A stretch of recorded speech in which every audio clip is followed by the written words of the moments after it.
White people's fragility, white people's fears, and actually white people's rage. We're hearing a lot about all of that these days, but this is about white people's fears. We've always heard that it is fear actually that drives racism. And I have supposed all my life that that makes sense. But fear of what exactly? Like today, in 2020, what are you afraid of today?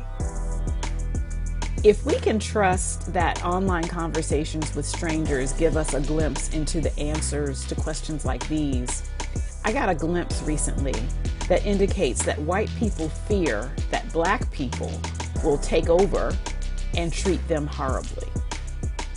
That's what this white man replied to one of my comments on a Facebook thread.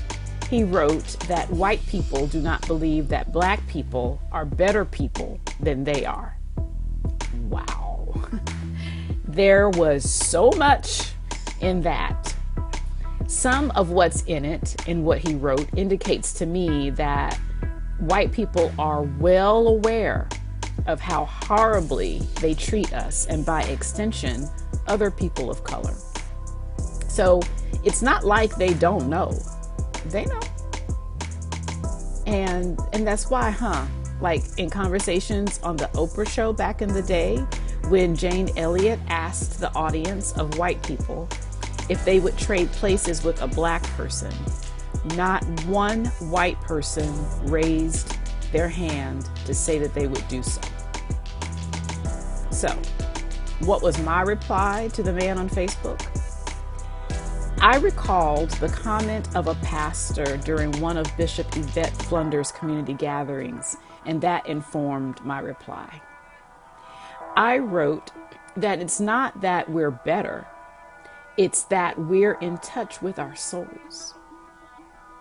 That white pastor during the gathering said that white people have a soul sickness that causes them to lack empathy, to be out of touch of the right things to do, and to lack remorse and a need to repent when they do the wrong things.